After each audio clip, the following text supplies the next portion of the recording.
From the silent depths of the human soul, a voice once rose. A voice that dared to explore the unknown within.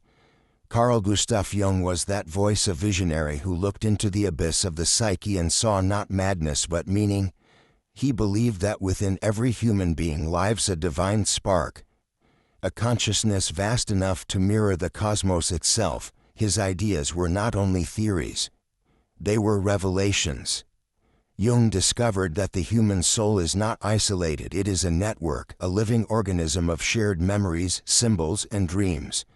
He called it the collective unconscious, the timeless ocean beneath the surface of thought. 1. The collective unconscious. Imagine your mind as a wave in a vast sea. That sea is the collective unconscious, the infinite field connecting all beings who ever lived, who live now, and who will come. It is the repository of ancestral wisdom, of instincts, symbols, and primordial truths. Every myth, every ritual, every dream that repeats across cultures arises from this same ocean. The story of the hero, the fall and redemption, the mother and the child, the battle between light and shadow, all are echoes of this collective memory. When you close your eyes and dream, your soul dives into that depth.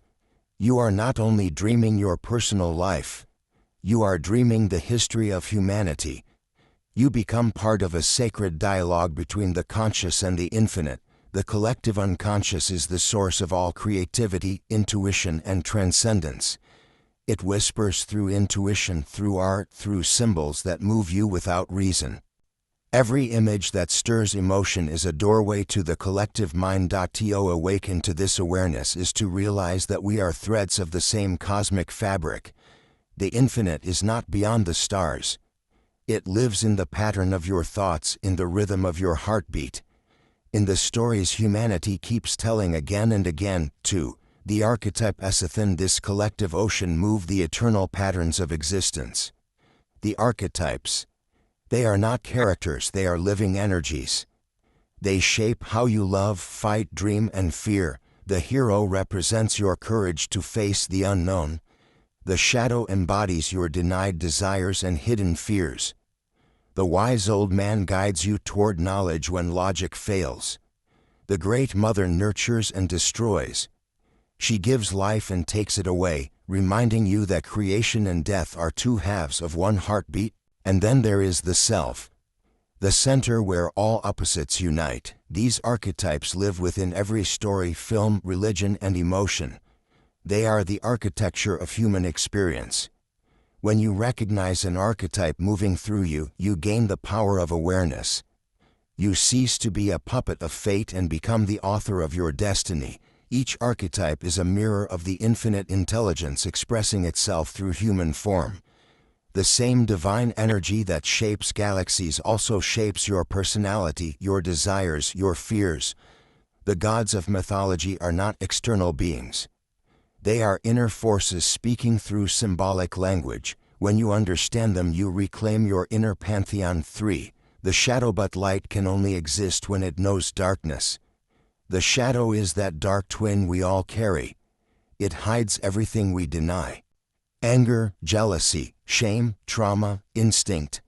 The more you repress it, the stronger it becomes. Jung taught that the shadow is not evil, it is potential waiting for consciousness. Everything you reject in others is what you have not accepted within yourself. The shadow is the mirror of truth. It exposes where love has not yet reached. To face it is terrifying, yet within it lies your hidden strength. When you dare to look into your own darkness, you find the key to light. In dreams, the shadow appears as monsters, enemies, or storms. Symbols calling for integration. Facing them transforms fear into power, ignorance into wisdom. To embrace the shadow is to embrace totality. It is to understand that the divine is not only light but the harmony of all opposites. The alchemists knew this. The gold of spirit is forged in the black fire of the unconscious. True growth does not come from rejecting darkness. It comes from transforming it. 4. Individuation. The journey through the unconscious leads to the process Jung called individuation, the becoming of the whole self. It is the sacred path where the ego, instead of ruling, becomes a servant to the soul. Individuation is not self-improvement. It is self-realization. It means accepting your contradictions, integrating the child, the lover, the warrior, the sage within. It means listening to dreams, following intuition, honoring your wounds as teachers. Every failure, every heartbreak, every shadow encountered brings you closer to your essence. Individuation transforms chaos into meaning. When the conscious and the unconscious unite, a new being is born, the true self. This process demands patience and courage. It is not about perfection but wholeness.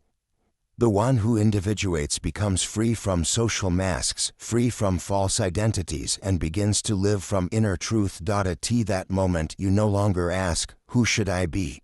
You simply are a living expression of infinite intelligence, flowing, creating, and radiating from within. 5. The self, the center of infinity. At the heart of Jung's vision lies the self, the unifying principle that holds all opposites together. It is not the ego but the divine center within every being. Jung saw it as the image of God in the human psyche, the eternal witness of all experience. The self is the still point in the turning world, the axis of existence. When you align with it, the inner and outer worlds synchronize, coincidences unfold, synchronicities appear, life seems to speak in symbols. The self is infinite intelligence made personal. It is the source of peace that no external power can give or take away. To find the self is to remember who you truly are, not a fragment but the totality. It is the moment when light and shadow, joy and pain become one melody. It is awakening from the illusion of separation. Jung's work invites us to walk this path, to turn inward and discover the infinite within.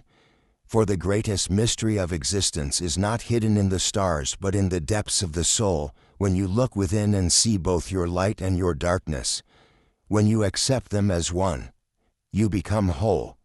And in that wholeness you touch eternity, eternal. Carl Jung did not seek followers. He sought awakened souls. His message was clear: know yourself and you will know the universe. Every thought, every emotion, every symbol is a message from infinite intelligence.